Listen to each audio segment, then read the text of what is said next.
오늘 말씀은 이삭의 관점에서 보면은 하나님의 말씀에 대한 실제를 경험하는 거예요. 창세기는 이 모든 이 물질 세계가 말씀으로 이루어진 것을 알 수가 있죠. 빛이 있으라 했더니 빛이 있는 거잖아요. 그래서 요한복음 1장은 말씀이 곧 하나님이라고 얘기하였습니다.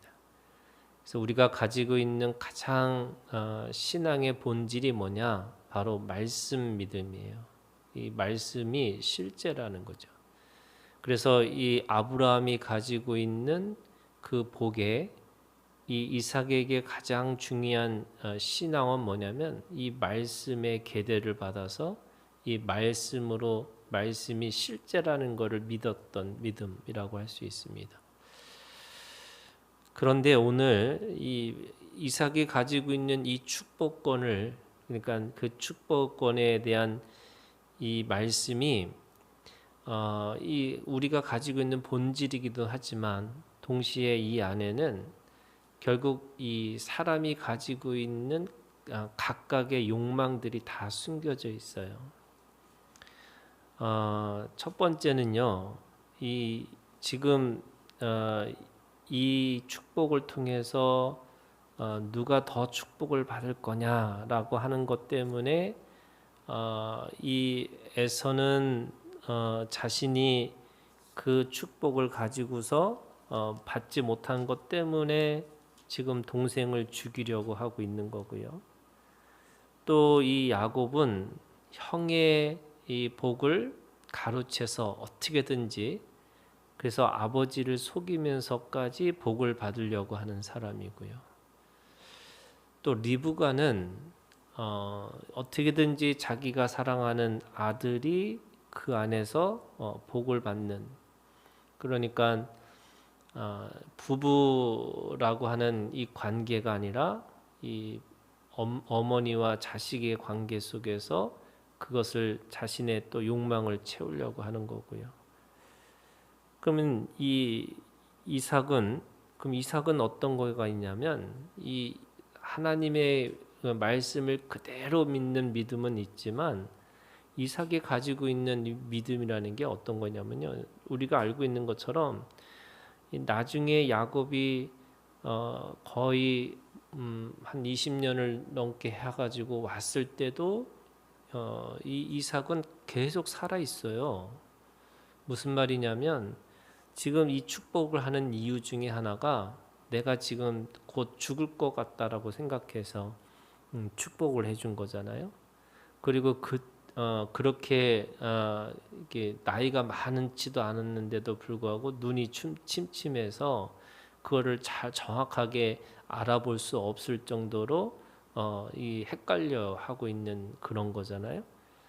그러니까 지금 이삭은 어떤 게 있냐면 스스로 나는 아무것도 할 수 없는 존재, 뭐 이런 느낌을 가지고 평생을 살았던 사람이에요. 그러면 이 부부의 관계도 그렇고 이 두 형제의 관계도 그렇고 이 가정이 무너진 자리가 바로 이 자리라는 거예요.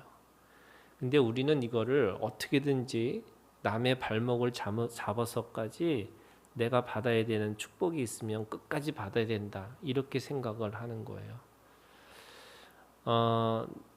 물론 갈라디아서에 있는 말씀이든 뒤에 성경에 있는 말씀에 보면 이 복이라는 것이 누구랑 이 비교해서 경쟁해서 이 받는 것이 아니고 하나님의 경륜 가운데 있는 복이잖아요.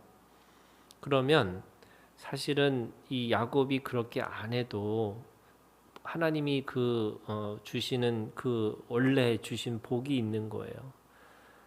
하나는 이스마엘은 종의 자녀고 또 이삭은 이 자유인의 어머니의 그에서 나온 자유자의 자녀라고 얘기하는 것처럼 똑같은 이 쌍둥이지만 그 안에서도 하나는 하나님 앞에 선택을 받고 하나는 선택받지 못했다, 이렇게 얘기를 하시는 거잖아요.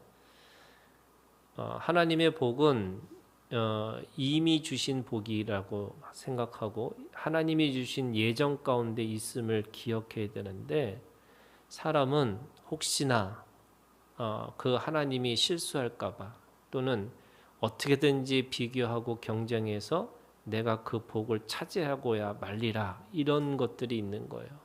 그러다 보면 그 복이 무슨 복이냐면 이 언약의 복이잖아요.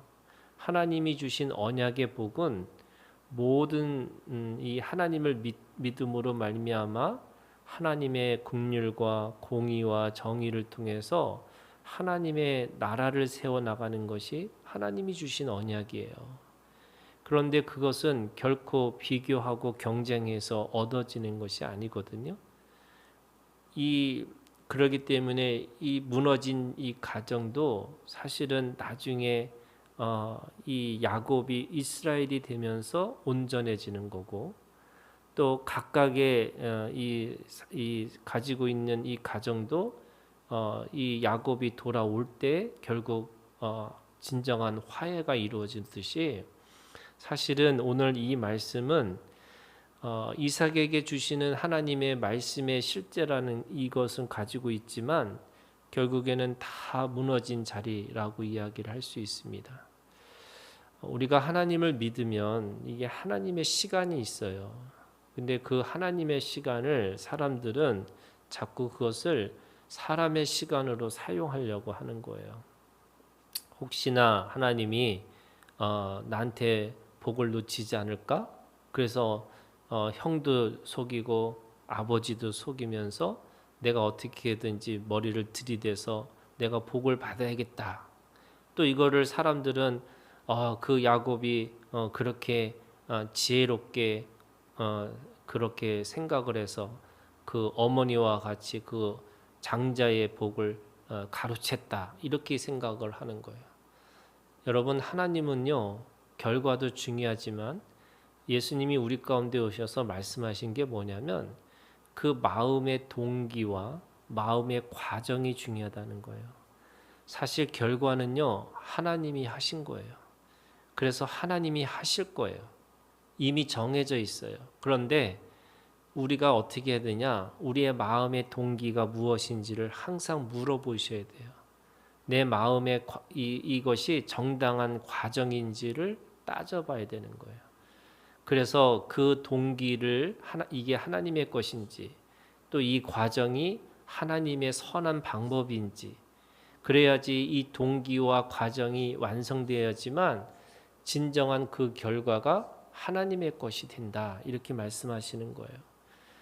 지금 어떻게든지 형과 아버지를 속이면서까지 내가 축복받고자 하는 거 이것도 문제지만 또 지금 이 이삭은 에서는 그 축복을 받지 못하는 것 때문에 이 동생을 죽여야 되겠다 이렇게 결정을 하는 거예요.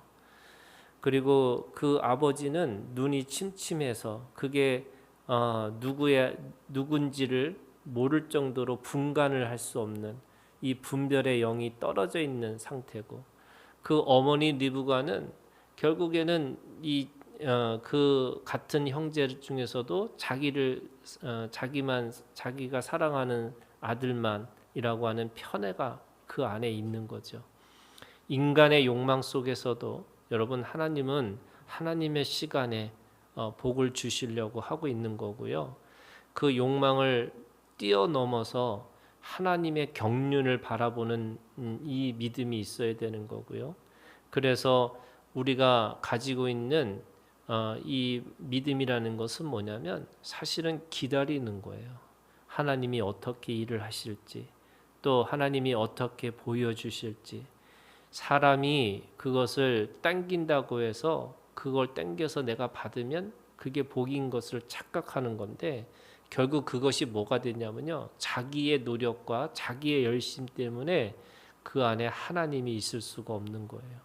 그래서 오늘 우리가 가지고 있는 믿음은 결국 하나님이 어떻게 하실지를 기다리는 거죠. 여러분 양과 염소의 차이는요 양은 목자를 앞서서 가요. 양은요 이 목자를 쫓아가는 거예요. 그래서 이 양은 자기 멋대로 가고 그 목자의 음성을 듣지도 않아요. 그런데 이 양은 목자의 음성을 듣고 그 목자를 쫓아가는 믿음이에요. 그래서 우리는 늘 주님을 앞서가지 않아요.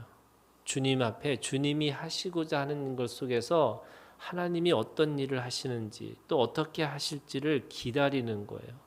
그래서 그 기다림 때문에 목자의 음성을 쫓아가니까 늘 쉴만한 물가로 그리고 푸른 초장 가운데 우리가 살아갈 수 있는 거죠.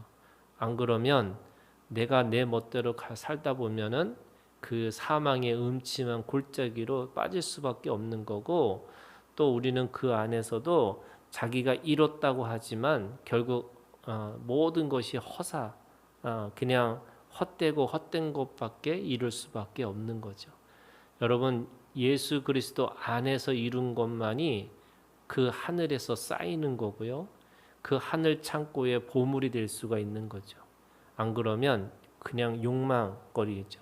하나님을 말하고 하나님의 일들을 했지만 하나님은 도저히 너희가 누군지 모르겠다고 외면할 수밖에 없는 겁니다.